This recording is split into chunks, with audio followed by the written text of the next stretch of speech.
Bueno, la clase pasada entonces comenzamos a revisar algunos conceptos que van a ser útiles para entender y describir problemas en la óptica geométrica.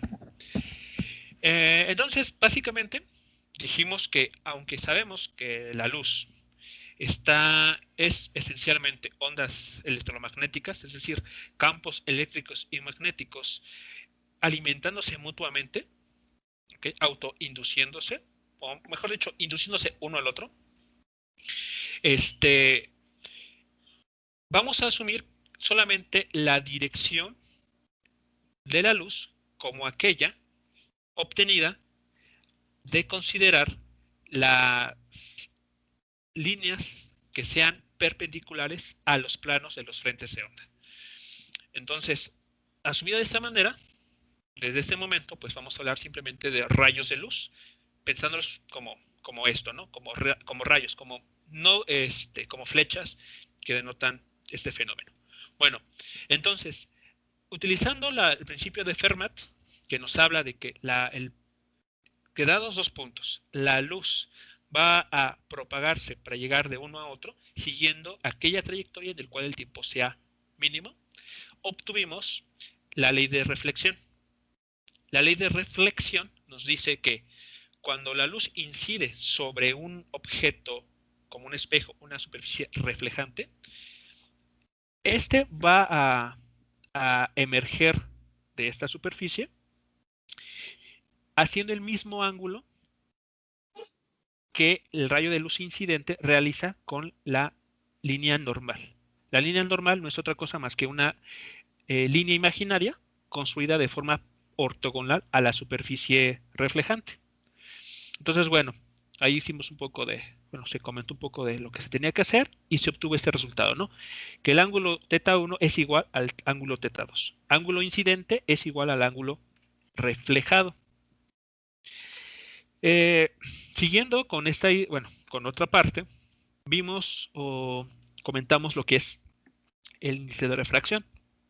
Cuando la luz penetra en algún medio que no sea el vacío, en todo caso entra en contacto con un entorno no vacío, dijimos entonces que la longitud de onda de esta onda electromagnética se ve alterada. Concretamente, va a verse disminuida. Como resultado de esta disminución en la longitud de onda, la velocidad de la luz en algún medio que no sea la del vacío, va a decrementar, ¿no? Vamos a tener una velocidad menor. Entonces, este fenómeno ¿cómo se llama?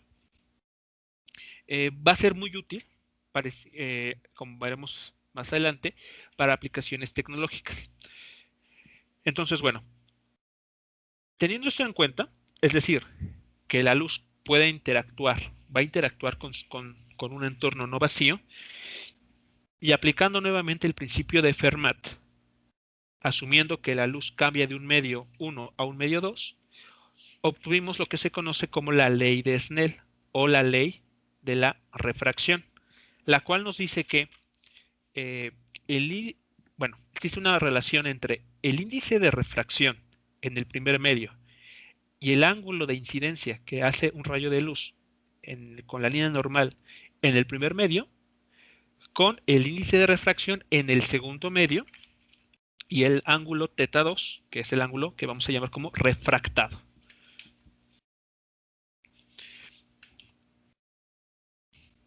Entonces, hasta eso habíamos llegado la clase pasada. Hasta aquí, preguntas o comentarios que hayan quedado ahí pendientes.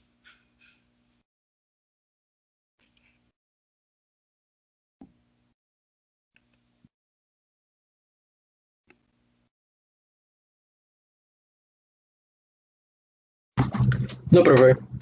¿No? Ok, bueno, entonces vamos a continuar con este último, con la ley de refracción, porque hay justo donde vamos a abordar varias cosas. Ok, entonces, bueno, vamos a considerar lo siguiente. Vamos a analizar los siguientes casos. A ver, caso número 1. un rayo de luz pasa de un medio de refracción bajo a un medio con índice de refracción alto. Ok, vamos a ver vamos a analizar este caso. Entonces, imaginen ustedes, aquí tenemos la interfaz entre estos dos medios y tenemos un rayo de luz, voy a indicarlo de esta manera, que originalmente fue generado en el medio 1. Aquí está el medio 1. Y este rayo va a penetrar y va a viajar sobre un medio 2.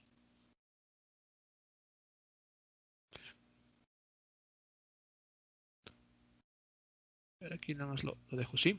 Bueno, entonces el rayo de luz va a tener, vamos a pensar, viene de esta manera, llega a la interfaz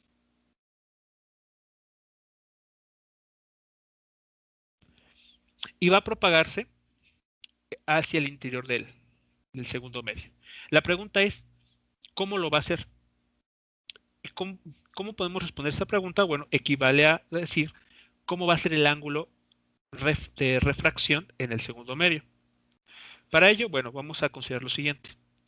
Vamos a construir la famosa línea normal para guiarnos un poco. Y entonces el ángulo incidente es este que está aquí, ángulo θ sub 1.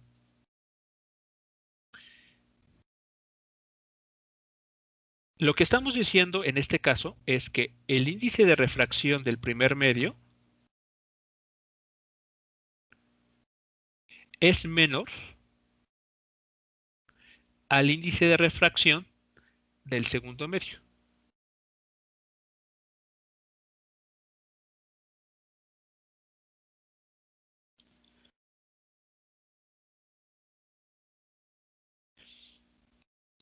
¿Ok? Entonces, bueno, para darnos una idea de esto,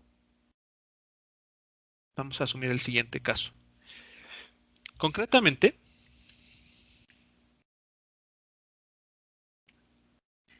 asumamos que el primer medio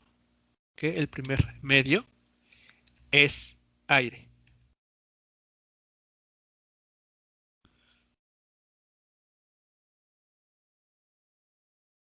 Cuyo índice de refracción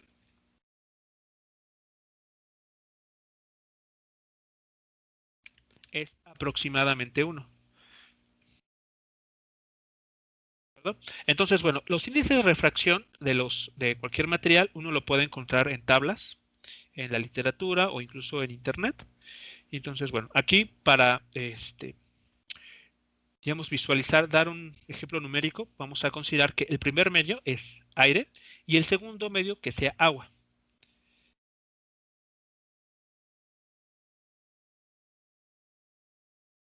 El segundo medio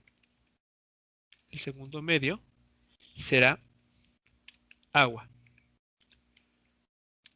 cuyo índice de refracción es 1.33 aproximadamente. ¿Okay? El índice de refracción del agua es 1.33. Entonces, considerando la ley de Snell, que voy a cambiar de color. Entonces, considerando o tomando en cuenta la ley de Snell, determinamos los ángulos, mejor dicho, el ángulo de refracción para los siguientes ángulos incidentes. Bueno, entonces quisiera que consideraran, por ejemplo, un ángulo incidente. Vamos a ver que tenga un valor de, para empezar, de 30 grados. Y un segundo rayo incidente de 20 grados. Con los datos que tenemos aquí, de los índices de refracción, que el primer medio será aire, cuyo índice de refracción es básicamente 1, y el segundo medio, que es agua, cuyo índice de refracción es de 1.33, determinen el valor del ángulo refractado. ¿Con qué ángulo se va a estar dirigiendo el rayo al penetrar en el agua?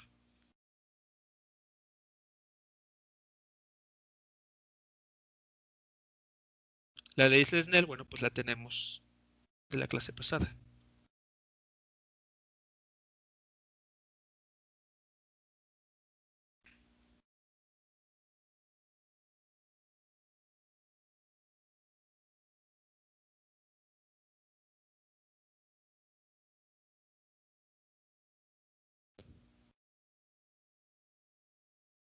Entonces, bueno, aquí haré aquí más específico. Aquí diré N1. Básicamente es 1. Y el índice de refracción 2 lo tomaremos como 1.33.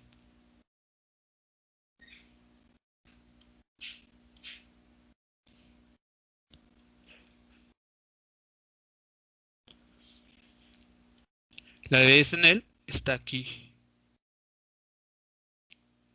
mostrada. A ver, aquí tenemos la ley de Snell.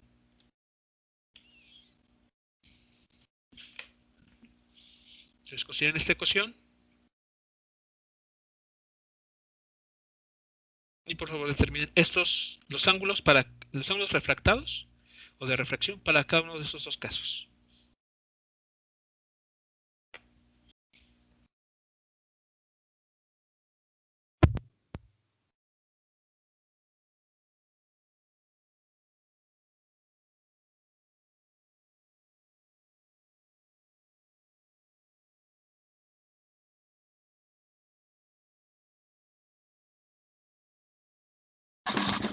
El primero me sale 22.08.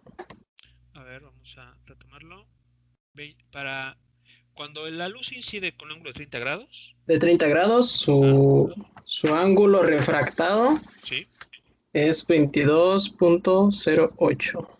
22. O 22, si lo quiere. Ok, bueno, cerramos a 22. Muy bien. Y cuando el ángulo es de 20 grados.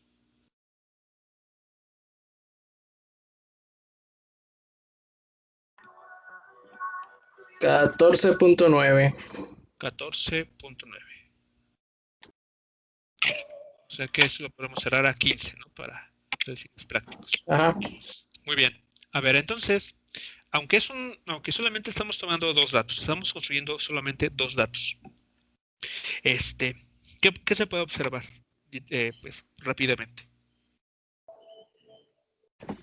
Que el ángulo refractado es menor. Que el ángulo refractado es menor en comparación al ángulo incidente. ¿Esto qué quiere decir? Bueno, que cuando un rayo de luz entra a algún medio, lo que va a hacer es pegarse a la línea, a la recta normal. Entonces, aquí voy a dibujar ese rayo. Entonces, el ángulo con el que hace con la línea normal es más pequeño. Sigue su trayectoria en línea recta, pero el ángulo decrece. Se pega más hacia la recta normal. Es lo que está sucediendo. Entonces aquí podemos obtener, bueno, hacer una especie de conclusión. Entonces, un rayo un rayo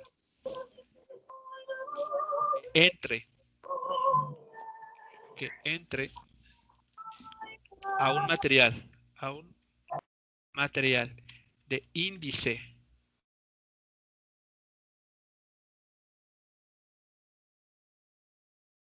aquí de material de índice de refracción más grande o mayor,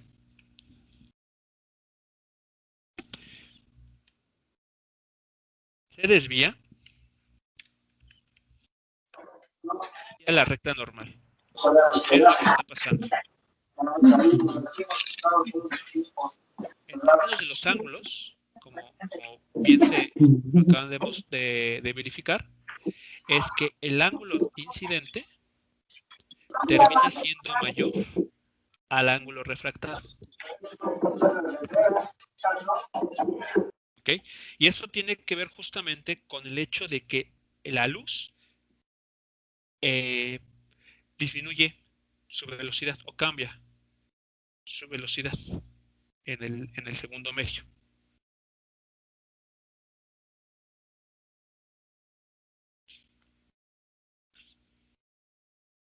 ¿Okay? ¿Sí es claro entonces lo que está sucediendo aquí?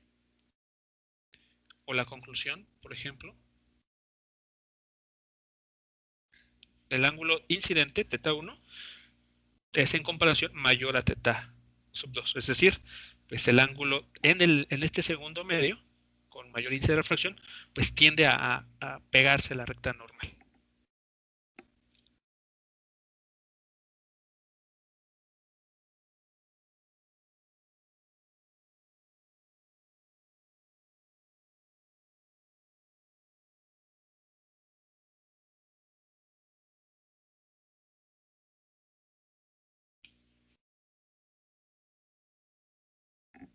¿Okay? ¿Queda claro, muchachos? Hasta aquí, con este primer caso. Sí, profe. ¿Eh? Ok, bueno, entonces veamos el siguiente. El siguiente caso, voy a retomarlo de aquí. Okay, voy a tomarlo aquí abajo.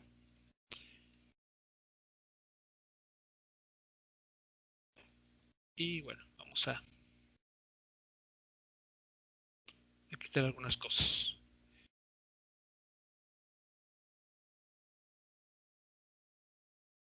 Muy bien, entonces en este segundo caso lo que vamos a tomar en cuenta es la situación opuesta. Un rayo de luz pasa de un medio de refracción alto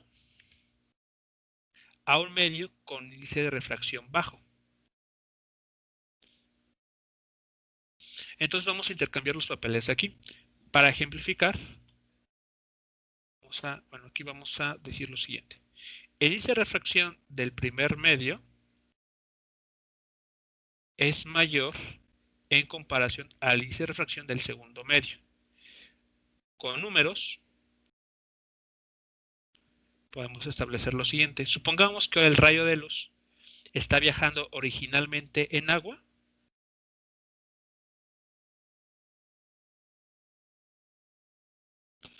y posteriormente tiene una interfaz que es el aire.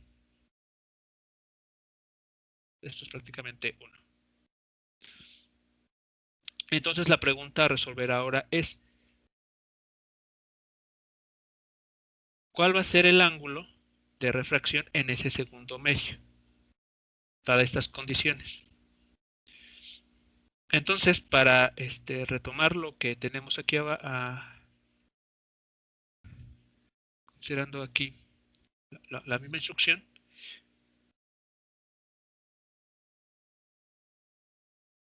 a ver, asuman por favor la misma discusión de arriba, de hace unos instantes. A ver aquí.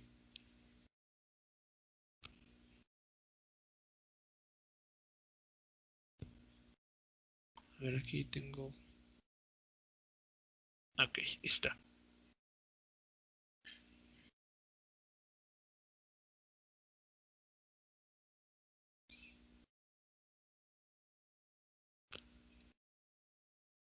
Entonces, a ver. Asumamos que el primer medio es agua. Ahora vamos a la parte opuesta, ¿no? Que el primer medio es agua. Mientras que el segundo medio es aire.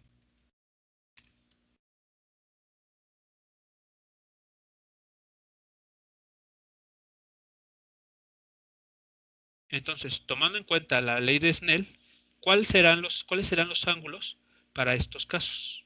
Los mismos ángulos de 30 y 20. Vamos a fijarlos. En el de 30 me sale 41.68 Ok, 41.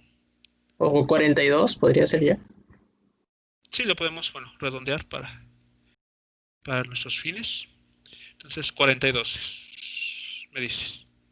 Así es. Ok, Y en el de 20 grados sale 27 grados. 27 grados. Ok. Bueno, aquí tal vez para que esto se vea más claro, voy a intercambiarlos así. Ok, entonces, ¿cuál es la tendencia ahora?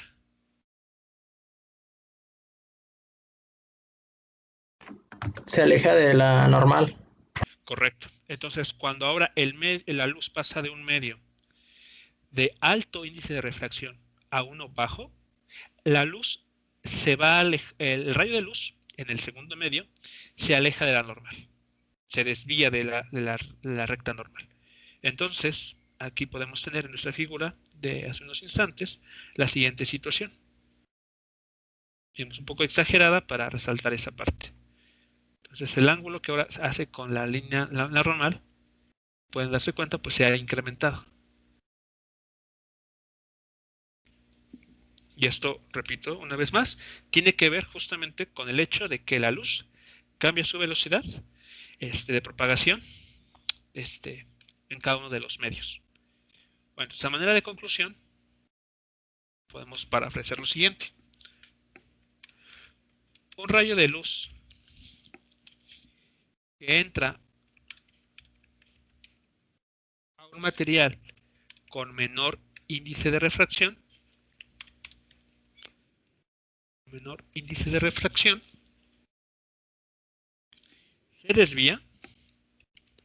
se desvía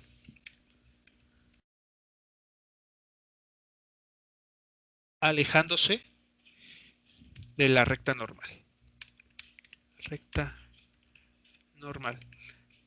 Esto a modo de una ecuación bastante simple, pues lo podemos decir del siguiente modo, ¿no? El ángulo de incidencia es menor al ángulo refractado.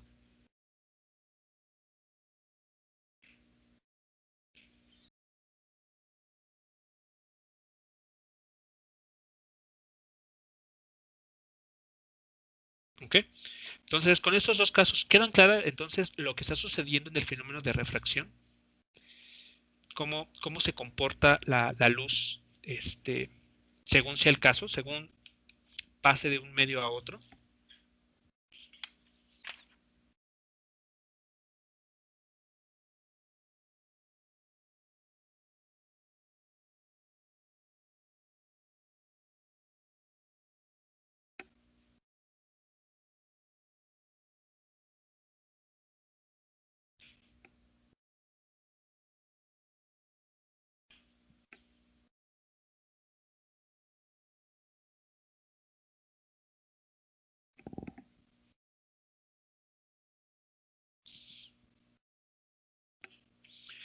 Entonces, bueno, esto es, como les mencionaba incluso la clase pasada, el fenómeno de refracción uno lo puede observar a simple vista cuando tiene un recipiente, lo imaginemos más simple, ¿no? Con agua, así como en este ejemplo, un vaso de cristal que se llena con agua, se introduce una regla, una varilla larga y delgada, y lo que uno observa es que si a cierto ángulo uno puede observar que parece que ese lápiz se ha quebrado. Y eso justamente viene de esta situación. Como la luz que nosotros recibimos ya no está dirigida, a ver, lo voy a poner de esta manera, a ver, para entender esto. Déjenme ver la siguiente situación.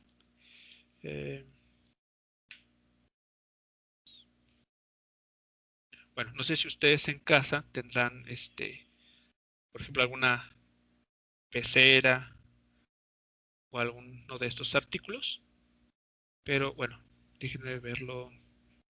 ¿Cómo lo puedo poner? Ah, sí.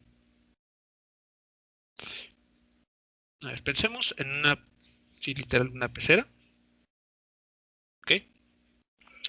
Y aquí tenemos, bueno, esta pecera está llena de agua, o una parte con agua. Y en su interior, pues, no sé, imaginemos que tenemos, toda esta pecera está vacía, en el sentido de que no tiene todavía peces en su interior. Entonces solamente tiene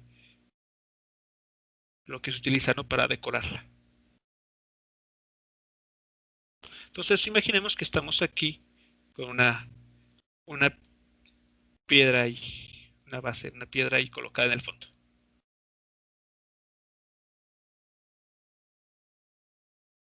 Nosotros podemos, por ejemplo, situarnos, ¿ok? Aquí está nuestra vista, ¿ok? Y podemos intentar ver hacia el interior de esta pecera, de este contenedor con agua. Entonces, en este caso, el objeto que va a estar emitiendo luz será concretamente la piedra que está aquí al fondo. Entonces, la piedra va a emitir luz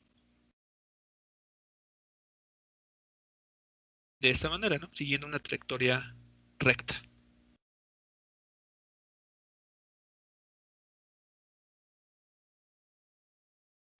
¿Ok? Entonces aquí está la, la normal, ¿de acuerdo? Y de acuerdo a lo que hemos comentado ahorita, ¿cómo va a ser el ángulo de la luz cuando salga de este contenedor? Aquí es el ángulo incidente.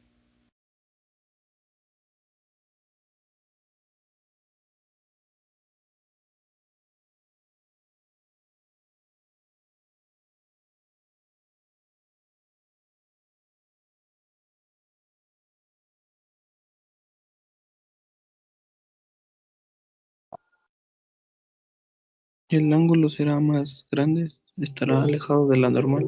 Se estará alejado de la normal. Entonces, digamos, el comportamiento va a ser este.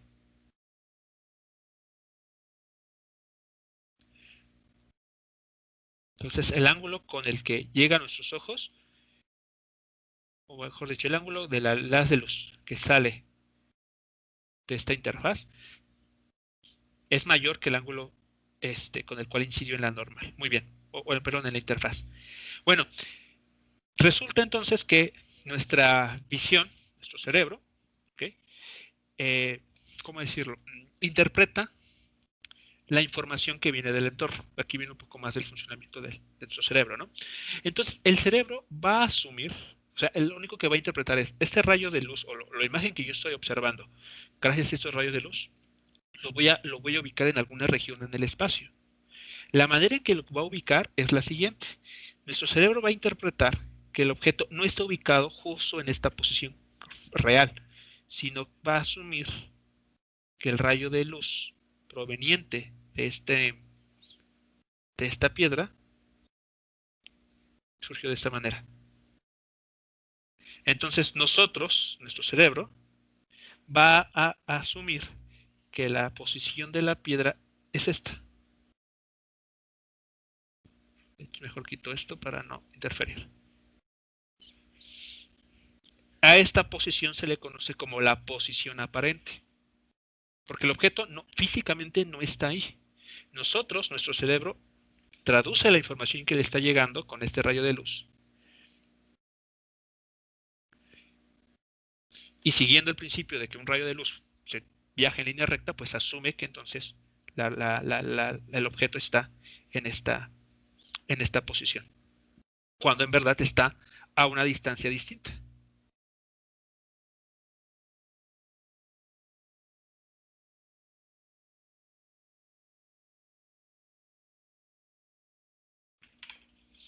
¿Vale? ¿Queda claro, muchachos? Entonces aquí lo que está sucediendo con esta parte. Y eso, repito, uno lo puede ver justamente cuando mete una varilla, un lápiz, a un recipiente con agua. Un recipiente transparente, cristal transparente en agua. La razón de que uno ve que la luz, perdón, ¿cómo se llama? Que que el lápiz parece roto es justamente esto.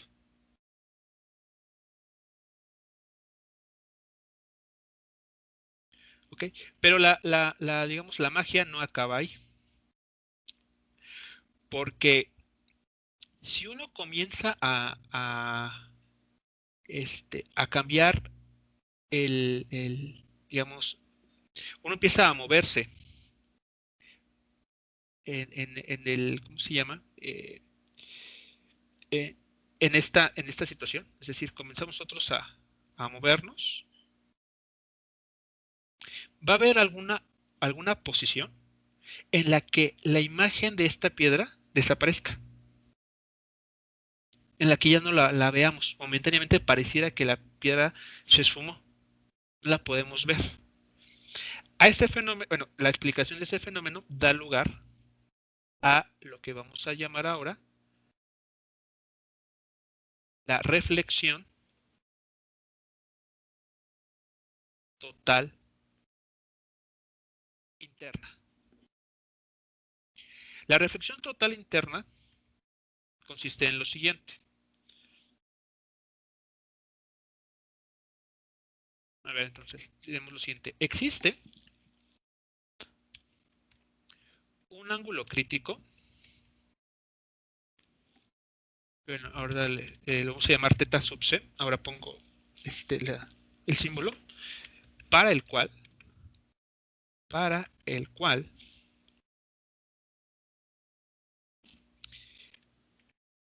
el rayo de luz, o mejor dicho, a partir del cual, a partir,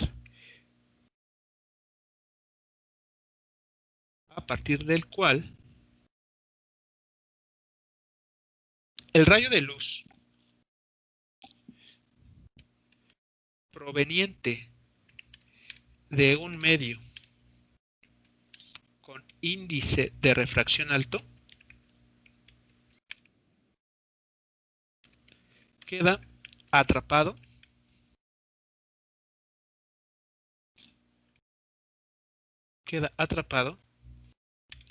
en dicho medio.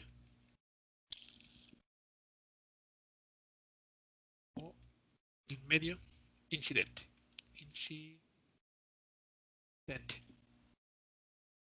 A ver, ¿eso qué quiere decir? A ver, teta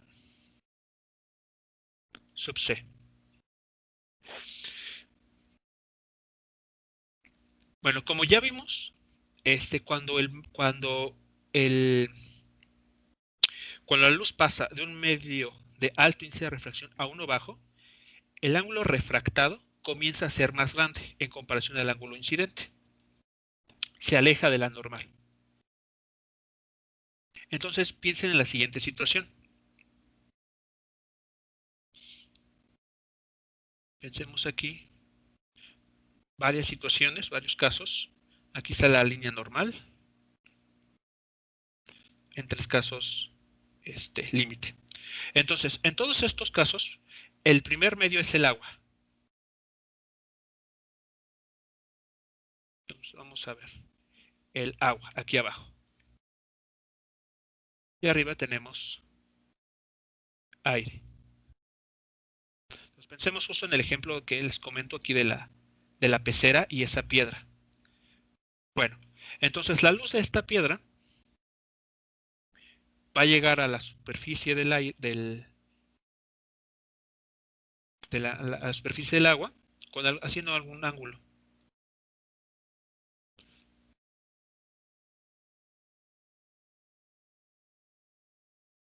Teta sub 1. Conforme vamos aumentando este ángulo, bueno, perdón, aquí. Y el ángulo refractado en el medio aire tiene este comportamiento. Aquí estoy exagerando. Entonces, bueno, teta sub 2.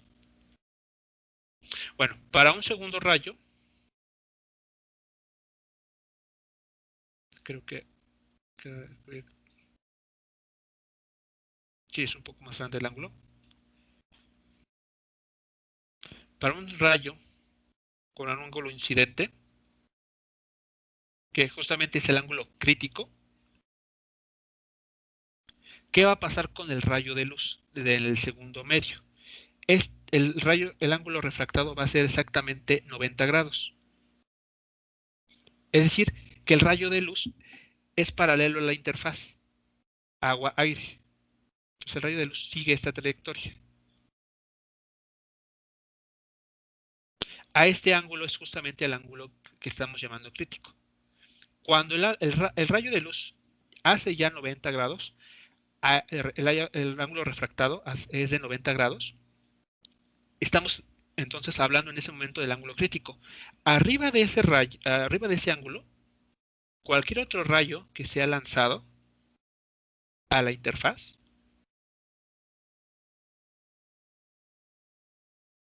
aquí voy a poner simplemente teta, va a tener como resultado que el haz de luz rebote. Es decir, que pareciera que la interfaz funciona como un espejo. Por esa razón decimos que la luz queda atrapada en el medio incidente.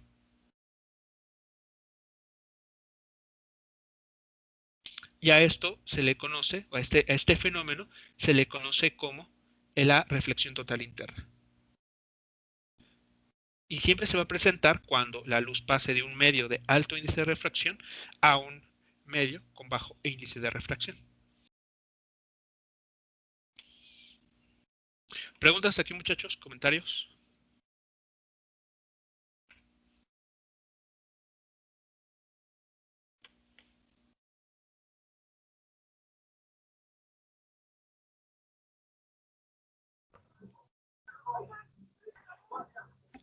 Profe, si el ángulo crítico es el de 90 o el que forma el.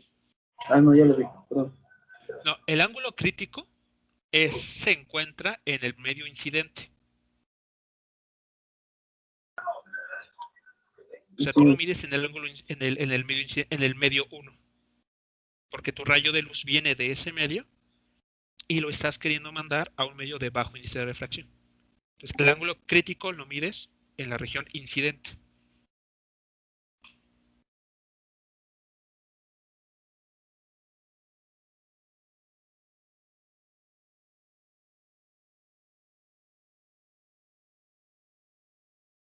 ¿Sí queda claro? Sí. Sí, profe. ¿Sí? Entonces, a ver, a manera de ecuación, digamos ya esto llevándolo a una ecuación concreta, el ángulo crítico, y tal vez con esto ya pueda quedar más claro, el ángulo crítico se encuentra a partir de la condición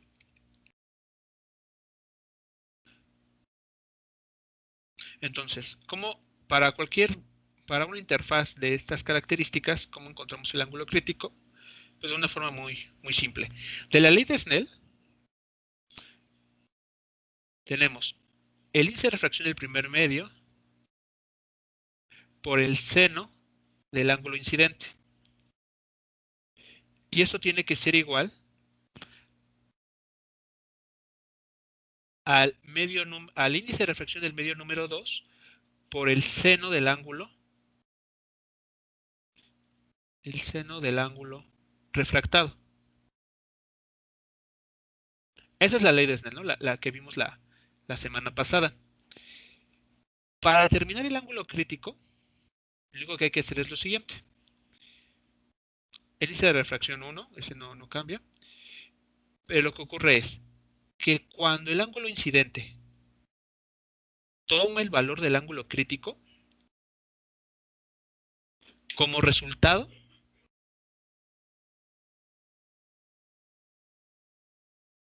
el ángulo θ2, el ángulo refractado, vale 90 grados. Es esta situación. ¿Y seno de 90 grados cuánto es? 1. 1. Por lo tanto, seno de 90 grados es 1 y aquí pues podemos dejar el 1, perdón, o pues lo omitimos, ¿no? No pasa nada. Esa es la condición. Aquí lo pongo en rojo para recordarlo siempre. El ángulo refractado es el que mide 90 grados.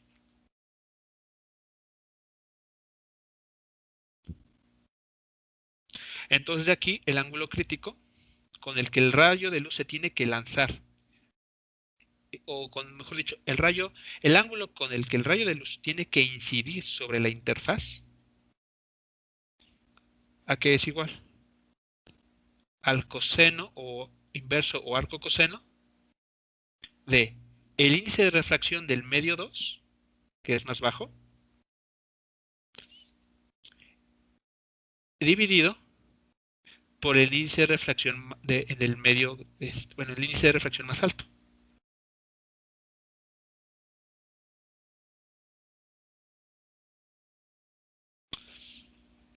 Esa es la condición que, que, que se utiliza para determinar el ángulo crítico en varias interfaces. Cualquier ángulo que se elija por arriba de ese valor, como ángulo incidente, va a producir este fenómeno. Vamos a tener esta situación. El rayo de luz queda atrapado en el medio incidente. Por ejemplo, para el agua, para la interfaz agua-aire, ¿cuánto sería su ángulo crítico?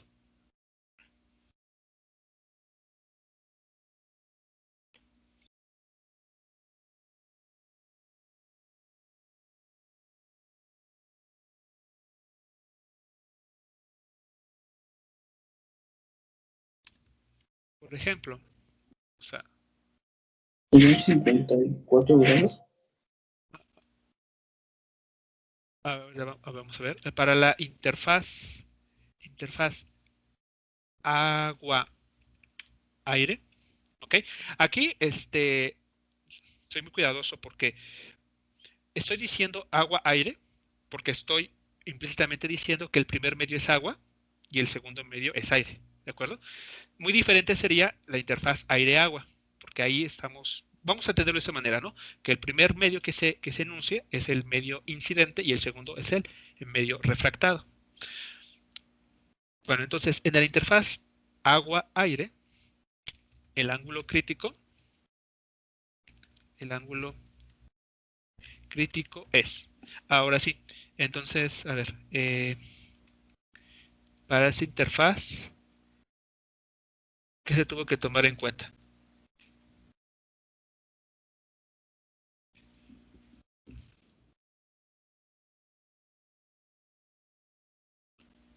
Vamos a checar nada más. Entonces, para esta interfaz, el medio 2 es el aire, cuyo índice de refracción vale prácticamente 1. Y el primer medio es el agua, cuyo índice de refracción es 1.33. ¿Y eso cuánto les dio? ¿Cuánto me dijeron que era? 48.75. Se escuchó muy bajo, no escuché muy bien. 48.75. Sí, 48.75. 48.75 grados. Muy bien. Sí. Ok, eso quiere decir que cuando se tenga esta interfaz, si se lanza un rayo de luz que venga del agua y se quiera pasar al aire, si con un ángulo ya por arriba de 48.75 o justo 48.75 grados, la luz ya, digamos, ya no vamos a poder ver lo que esté debajo del agua. Va a parecernos que no hay nada. No vamos a recibir nada de información, nada de luz proveniente del fondo acuático. Es lo que estaría pasando. con este fenómeno.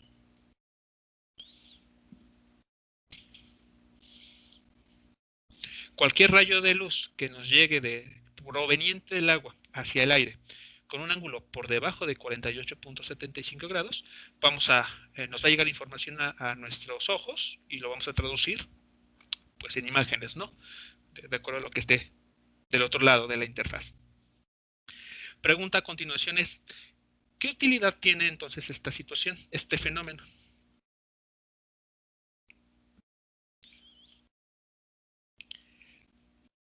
Con esta información, ¿podrían ustedes pensar en alguna aplicación de esto?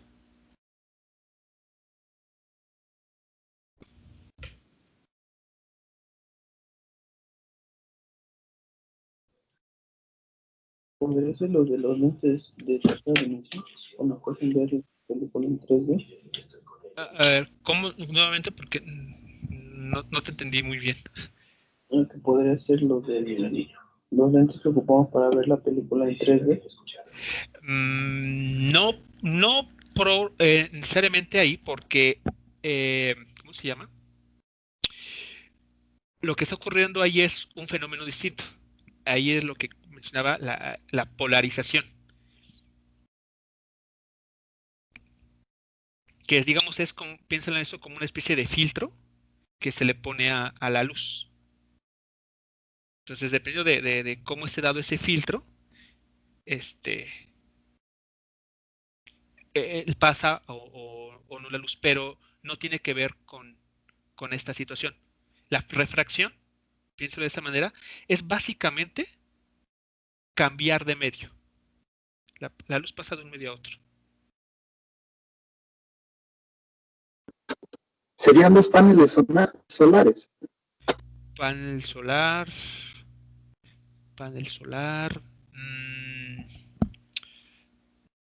No, ahí se estaría aplicando se estaría aprovechando la energía que contiene la luz. Un rayo de luz tiene una energía asociada.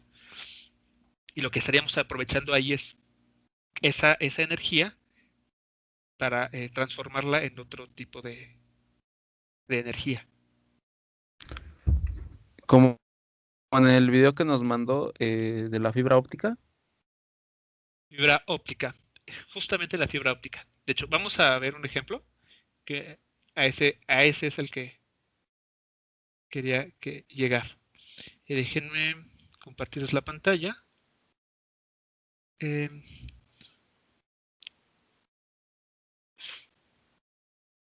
A ver, déjenme, a ver. Este video tiene audio, pues ya.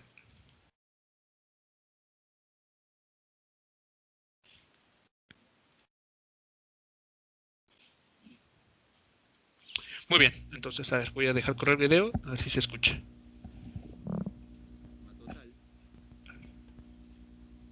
En la reflexión interna total, la luz no puede escapar del medio por el cual está viajando.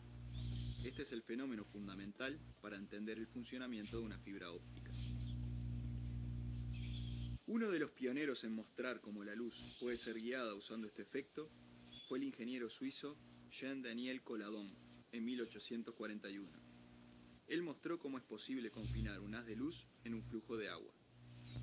Probablemente nunca sospechó que ese chorro de agua iluminado internamente en un futuro sería la base para un salto tecnológico. Puede reproducirse fácilmente la idea del experimento de Colladon mediante un láser y una botella con agua a la que se le practica un orificio. Se observa claramente cómo mediante la reflexión interna total, la luz va siendo guiada por el chorro de agua hacia el plato. Este es el bisabuelo de las fibras ópticas. Actualmente son bastante distintas.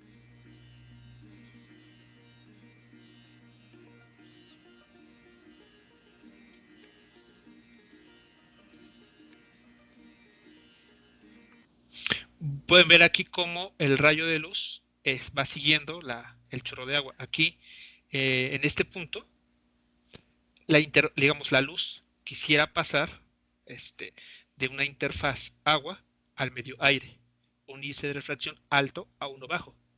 Pero con el ángulo adecuado, este rayo de luz vean, queda confinado al medio incidente, al agua, y se refleja. En este punto funciona como una especie de mini espejo, entonces se refleja hacia el interior. Y como recordemos en una reflexión, el ángulo incidente es el mismo al ángulo reflejado, ese ángulo se va a conservar, va a ser el mismo en todas las reflexiones que sucedan a continuación. Por esa razón, en la siguiente vez que la luz vuelve a tocar la interfaz, llega con ese mismo ángulo crítico y vuelve a quedar confinado. Y podemos ver que va siguiendo pues la trayectoria del chorro de agua. No sale en línea recta, sino que incluso es capaz de llegar al fondo del recipiente.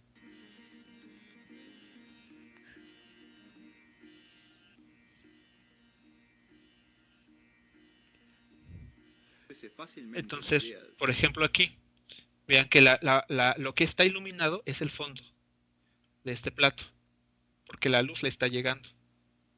No se está perdiendo en línea recta, está llegando directamente hacia el fondo del plato. Entonces, en efecto, una aplicación tecnológica de este fenómeno lo tenemos en las fibras ópticas. Porque de esa manera, vean,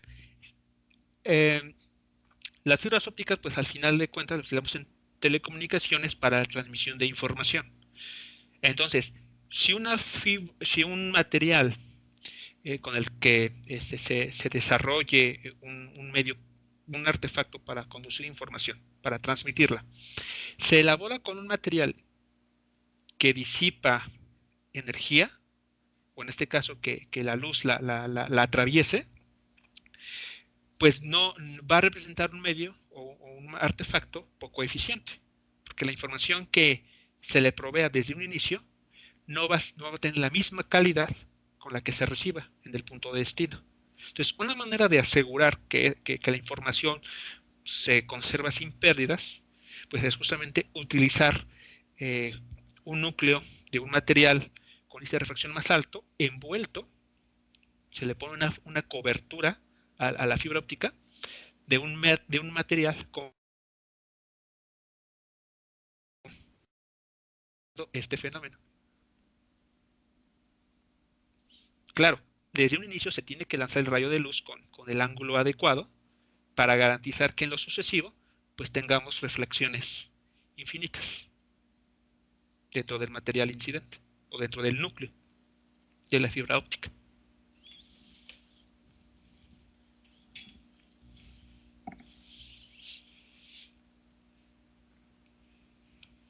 Entonces, bueno, pues ya aquí está la razón del por qué el funcionamiento de estos artefactos que utilizamos pues casi de manera ya habitual. Comentarios, muchachos, preguntas entonces con esta utilidad tan importante que tenemos justo ahora con un fenómeno tan simple, que la verdad es que es muy simple de analizar. E incluso, por ejemplo, este tipo de fenómenos, de hecho muchos de los fenómenos ópticos, uno lo puede utilizar para hacer como demostraciones de ciencia o para hacer como trucos de magia, ¿no?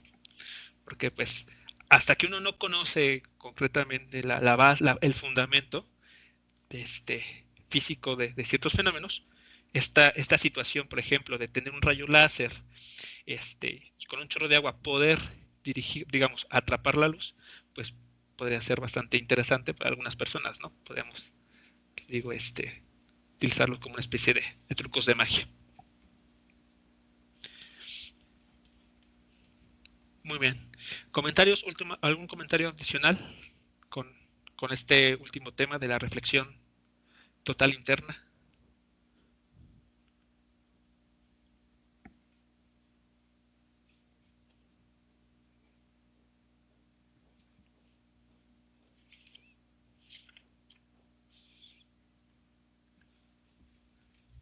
No, profe, todo bien. Ok, bueno, entonces, para complementar lo que estamos viendo, okay, bueno, vamos a ver aquí unos ejemplos de cómo utilizar estas estas leyes, ¿no? Para resolver problemas. Como les mencionaba, les anticipaba en su momento, el nombre de óptica geométrica viene por el hecho justo de que la herramienta básica para resolver los problemas es trigonometría y geometría. Básicamente no se necesita alguna herramienta adicional. Entonces, bueno, el primer ejemplo que les vamos a plantearles aquí es el siguiente. Consideremos dos espejos planos, ¿no? Esos que tenemos en casa para poder arreglarnos en las mañanas, que se encuentran, como aquí nos lo indica, haciendo un ángulo de 135 grados. Entonces, aquí el ángulo que nos están comentando de 135 grados es el ángulo que se está formando, aquí lo pongo, entre los dos espejos, entre los vértices. Bueno, es el vértice entre esos espejos. Bueno, nos mencionan, por ejemplo, que los rayos de luz que inciden sobre el espejo que está de forma horizontal, nos preguntan entonces a qué ángulo phi estará saliendo la luz del segundo espejo. ¿Okay? Entonces, antes de comenzar, ¿es clara la información que tenemos en este momento?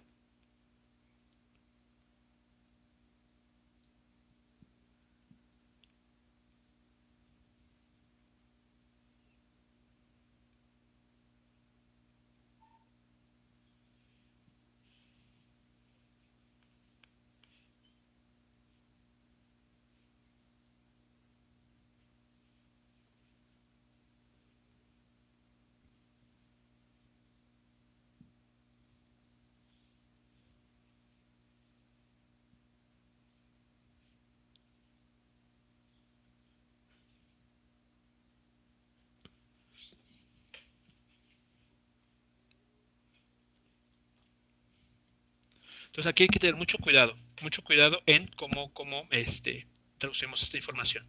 Bien, entonces para comenzar a resolver el ángulo phi, pues vamos a apoyarnos de una figura auxiliar, ¿no? Donde podamos tal vez visualizar con mayor claridad las cosas. Entonces vean, voy a reproducir la imagen. Tenemos entonces este espejo, esos dos espejos, que hacen entre sí un ángulo de 135 grados. Entonces, bueno, para referirnos a ello, vamos a llamar a este ángulo alfa. El ángulo alfa. Nos dicen que el rayo de luz llega al espejo que está en la base con un ángulo que aquí nos dicen, vamos a llamarlo teta incidente. De hecho, no, creo que no conviene llamarlo así. Lo vamos a llamar beta, con un ángulo beta. Ese rayo de luz se refleja, llega al segundo espejo, se refleja y sale, abandona este sistema de dos espejos. Y lo que nos están preguntando es sobre este ángulo, el ángulo phi.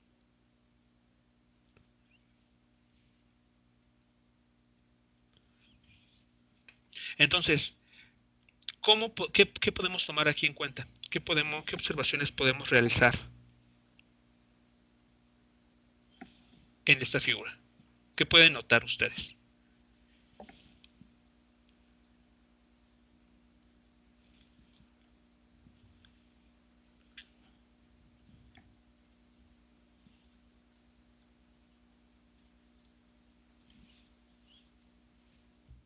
Pero si consideremos la siguiente figura.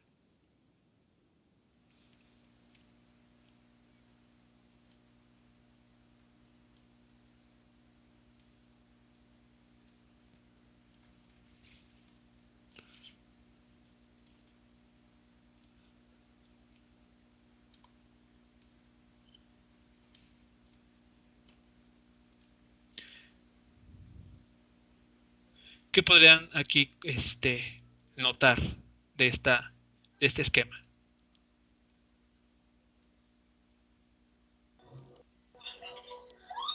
Que tenemos tres triángulos. Tenemos que, perdón, Tres triángulos. tres triángulos.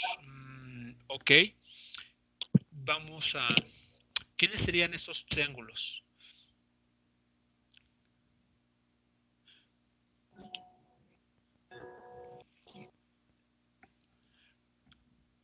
Por ejemplo, a ver, voy a marcar los puntos más importantes porque tal vez eso nos ayude. A ver, este sería el punto A. Y acá sería el punto B.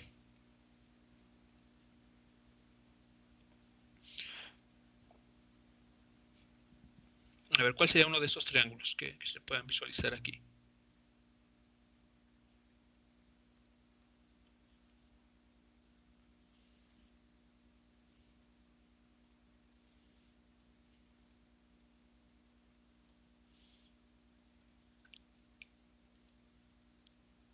A ver, antes de continuar, a ver, recordemos algo. Estamos analizando en este caso el fenómeno de reflexión. ¿De acuerdo? Son espejos. Por lo tanto, cuando la luz llega al primer punto, al punto A, tenemos entonces que dibujar la línea normal. Ahí está. La línea normal, entonces, hace que con este rayo de luz incidente tengamos un ángulo incidente. Aquí, teta 1. Pero por la ley de reflexión, sabemos que el ángulo con el que la luz se separa o se aleja del espejo es el mismo ángulo con el que incidió. Entonces aquí se vuelve a repetir teta 1. ¿Qué pasa en el segundo espejo? Tenemos aquí la línea normal. Y vean, en esta segunda reflexión, el rayo de luz hace este ángulo, teta 1, el cual se repite cuando se aleja del espejo, teta sub 2. Y es más, aquí voy a ponerles, para no olvidarlo, normal, aquí, normal. Estas son las líneas, la línea normal en cada reflexión.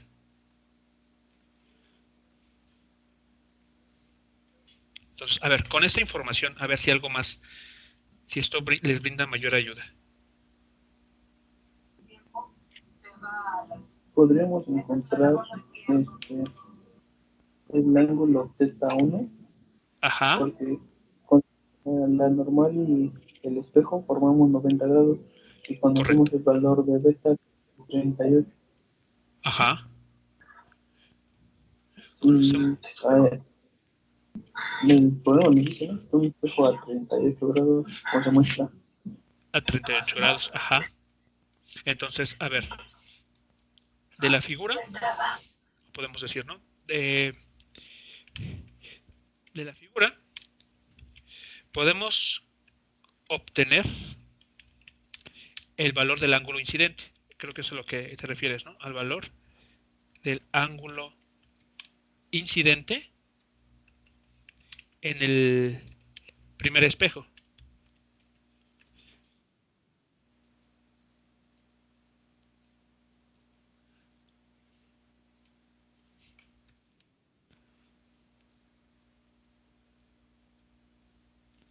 Muy bien, entonces, el ángulo incidente, pues no es otra cosa más que 90 grados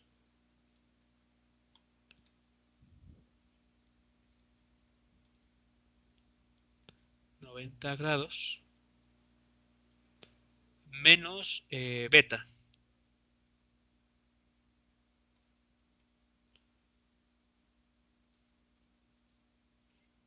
Hasta aquí vamos bien. Eso sería, ¿no? Tal vez para fines de lo siguiente, para no estar trabajando los valores numéricos, así lo voy a expresar. Pero es básicamente, ¿no? Esto es correcto. El ángulo incidente, teta 1, es 90 menos el ángulo de beta. Eso es digamos, en la situación incidente. ¿Qué pasa en la situación en la que se refleja?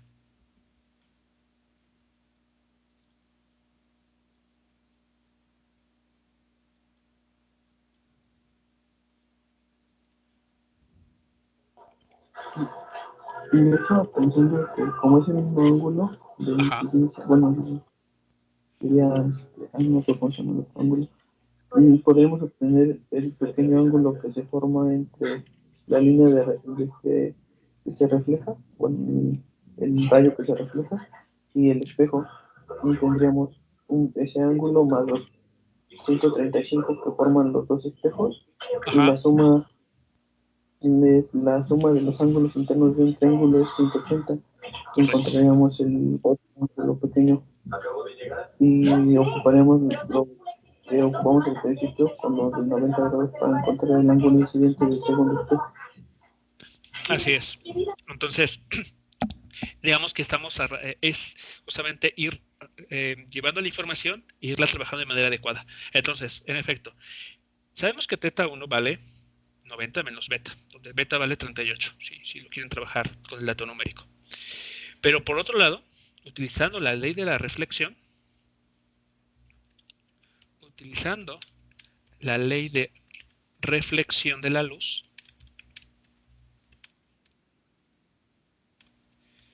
podemos concluir lo siguiente.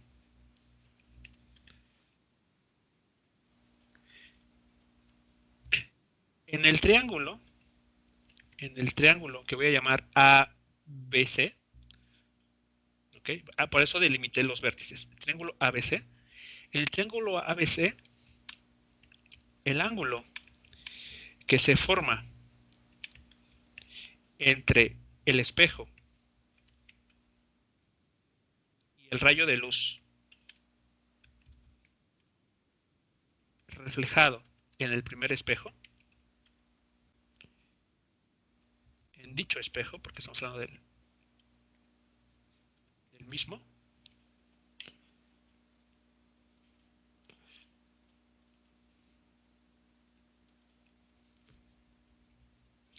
aquí, perdón, el ángulo, termina siendo, o termina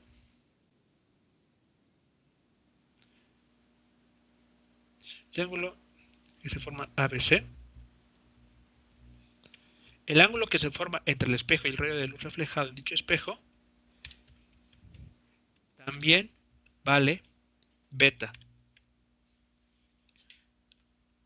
¿Para todos es claro, muchachos? ¿O hay alguien que no ve por qué esto es cierto?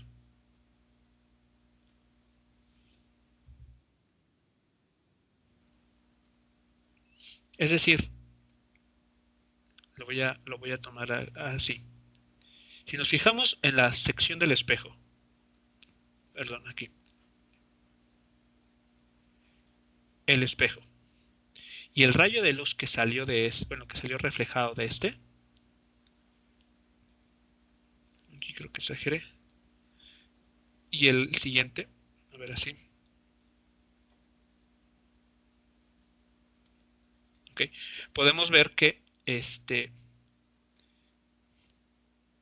este ángulo vuelve a ser beta. Y vamos a llamar alfa. Así. ¿Vale? Sí, vamos bien aquí.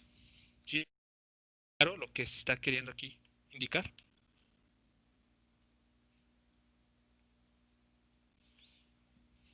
O sea, como tal, yo espero no les sea complicado. Entonces, si ya sabemos que en este triángulo ABC, sí, Tomando lo que nos acaba de poner o escribió, podemos decir que el ángulo que falta sería el que tenemos que encontrar, ¿sí? A ver, ¿cómo? El ángulo que nos falta, phi, ajá. Podría ser el ángulo que, bueno, el ángulo de P, lo podemos tomar como pi. Exactamente. Ahora, si nos vamos hacia atrás, digamos, nos situamos en este instante, cuando la luz, el rayo de luz está saliendo del último espejo, del segundo espejo. Sabemos que estos ángulos teta 2 y phi valen 90 grados, su suma vale 90 grados. Pero por su parte, teta 2 es igual a teta 1. Y teta 1 sumado con este ángulo que aún no lo nombramos, también tiene que valer 90. Entonces allí hacemos una igualdad y podemos concluir que el ángulo que no hemos nombrado aquí es justamente igual a phi.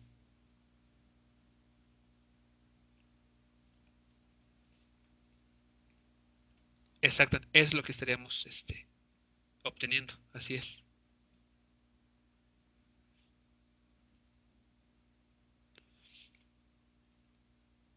Pues incluso podemos aquí avanzar un poco y notar lo siguiente. Entonces, utilizando la ley de reflexión de la luz, podemos concluir lo siguiente. En el triángulo ABC, el ángulo que se forma entre el espejo y el rayo de luz reflejado en dicho espejo también vale beta.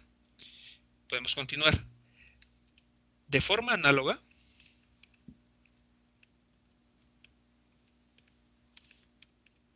al aplicar la ley de reflexión, aquí, perdón, la ley de reflexión al rayo que abandona el segundo espejo,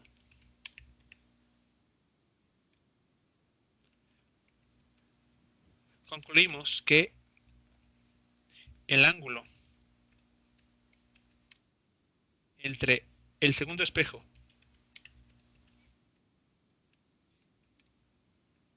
y el rayo de luz incidente es phi.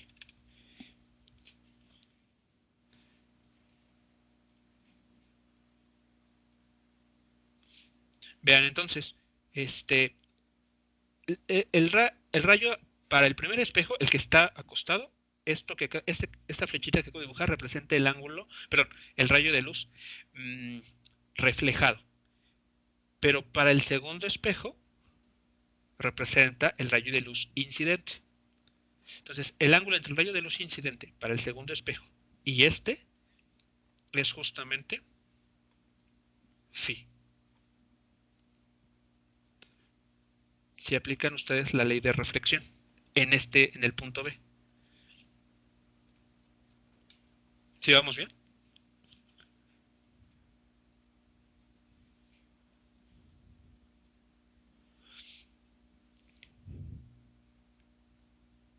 Entonces, pues ahora sí, utilizando lo que comentaban también, de que la suma de los ángulos internos en cualquier triángulo es 180 grados, pues ya tenemos la información suficiente, ¿no?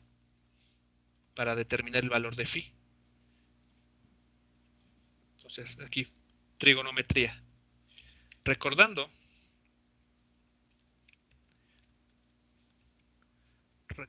que en cualquier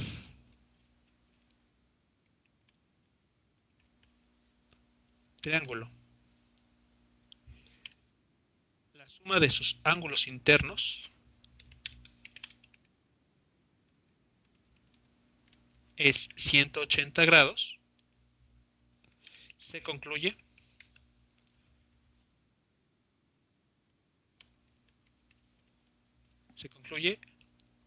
lo siguiente. Entonces, ¿cuánto estaría dando ese valor de phi con todos los datos que se tienen? Entonces, alfa más beta más phi tiene que ser 180 grados.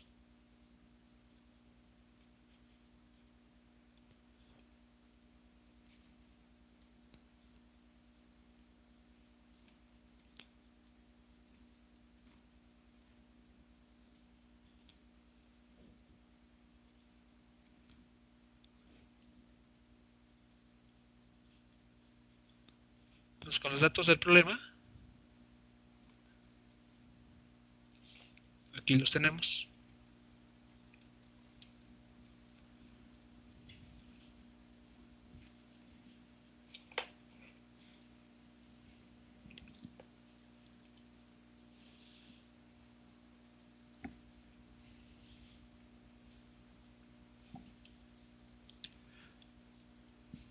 Entonces, considerando esos datos, ¿cuánto estamos concluyendo que vale phi?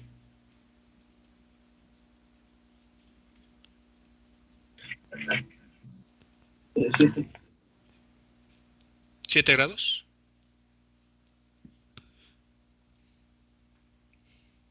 Ok. Entonces, esa sería nuestra respuesta.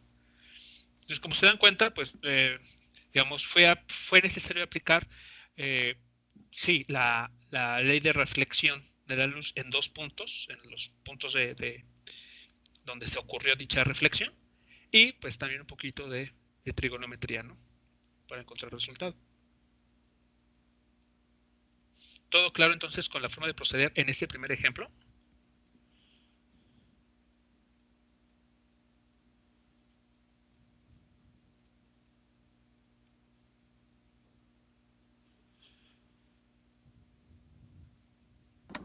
Sí, profe. Ok, bueno, entonces, a ver, vamos a... Creo que aquí tengo espacio abajo. Ok, entonces, este es un segundo ejemplo para aplicar la ley de reflexión. Yo creo que el día de mañana vamos a ver dos de refracción. Entonces, a ver, vamos a plantear al menos algunas ideas que van a tomar lugar aquí. Nos dice, en ese problema, demostrar que si dos espejos planos se encuentran en un ángulo phi, o sea, casi similar al que resolvimos ahorita, un solo rayo que se refleja sucesivamente en ambos espejos se desvía en un ángulo 2 veces phi, independientemente del ángulo incidente. ¿Ok? Entonces, esto es bastante importante porque nos está diciendo que no importa el valor del rayo incidente que nosotros consideremos, el rayo de luz va a desviarse un ángulo 2 phi, donde phi es el ángulo que se forma entre los dos espejos. Aquí dice, suponga que phi es menor a 90 grados y que solo tienen lugar dos reflexiones, una en cada espejo. Entonces, bueno, vamos a situarnos de esta manera. Tenemos entonces dos espejos, aquí están las superficies reflejantes con la línea azul, y lo que nos dicen en este problema es, asumamos, por ejemplo, bueno, perdón, aquí antes, entre esos espejos hay un ángulo phi menor a 90 grados. Asumamos, por ejemplo, un rayo de luz que viene, a ver, voy a ser cuidadoso, vamos a ser exagerados. Tiene esta dirección, incide en el primer espejo, se refleja, aquí vamos a ver que soy cuidadoso, se refleja, incide en el segundo espejo y después se refleja una vez más. Y ocurre esto. Entonces voy a dibujar aquí con líneas la dirección. Incidente, rayo reflejado, incidente para el segundo espejo y reflejado para el segundo espejo. Entonces, ¿cómo vamos a determinar este ángulo que se está desviando? O sea, ¿cómo lo vamos a asociar en este problema?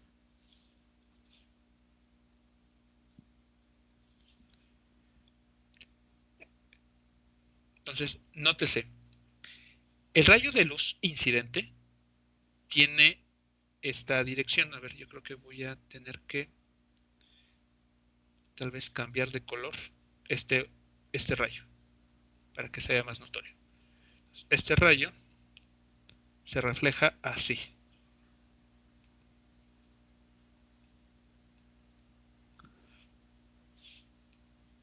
Entonces quiero que presten atención a esta situación.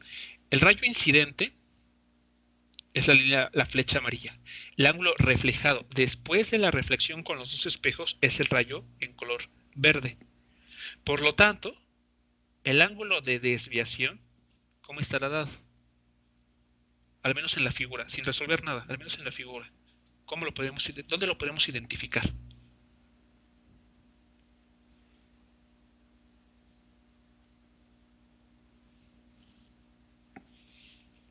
Ese ángulo que nos piden demostrar.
Sería el ángulo que se forma entre la luz que marcó como verde y el espejo diseñado. ¿No? A ver, a ver. A ver, escucho un poco. A ver, sería el ángulo que se forma entre la línea verde, ajá, Y el espejo que se inclinado. y el espejo, o sea, ¿quieres decir, a ver, así? Sí, Ok. Ok, ese ángulo te estaría diciendo si cómo se está desviando el rayo de luz, pero respecto al segundo espejo.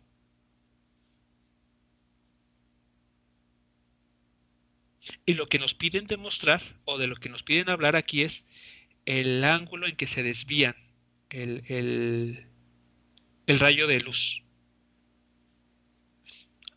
A ver, es que dice, demuestra que si dos espejos planos se encuentran en un ángulo phi, un solo rayo que se refleja sucesivamente en ambos espejos se desvía en un ángulo dos veces phi.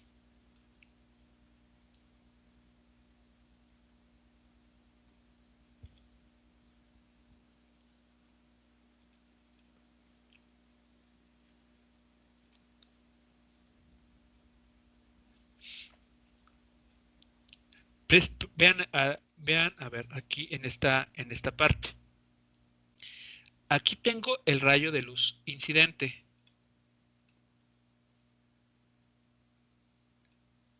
Y el rayo de luz reflejado está saliendo de esta forma.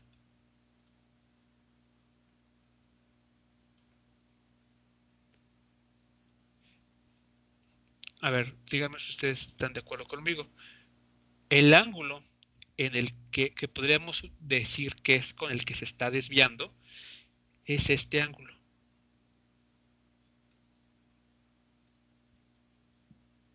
Vamos a llamarlo alfa.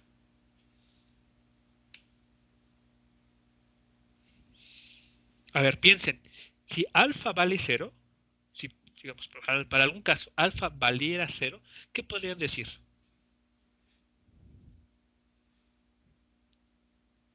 Sobre las direcciones de estos dos rayos de luz. ¿Habría una desviación del rayo de luz después de salir del sistema de estos dos espejos? no, pues luego no se volverían a... Están apuntando en la misma dirección, ¿no? Si alfa vale cero. Si alfa valiera pi medios, perdón, pi.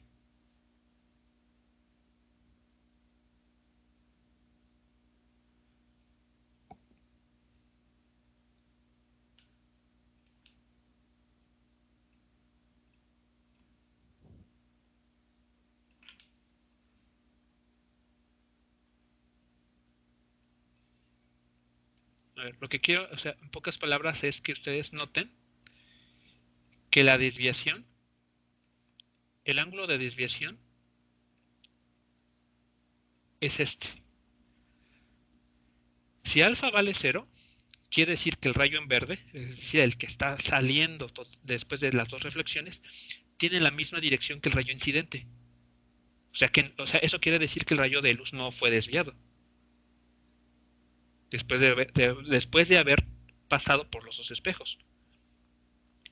Si alfa vale pi, significa que el rayo de luz, después de salir del sistema de los dos espejos, tiene la dirección opuesta al ángulo incidente. Entonces, ese ángulo alfa controla o nos está diciendo cómo se está desviando el rayo de luz después de salir del sistema de dos espejos.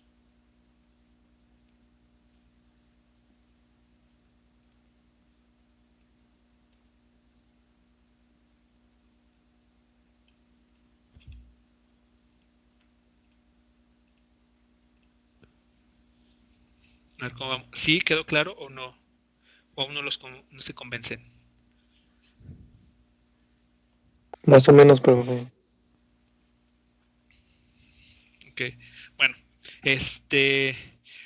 pues ya nos da tiempo, vamos a resolverlo el día de mañana. Entonces, a ver, medítenlo, piénselo por su parte y checamos el día de mañana. A ver si ya con el tiempo suficiente ven si ya lograron captar la idea de por qué el ángulo que necesitamos determinar es justamente ese alfa,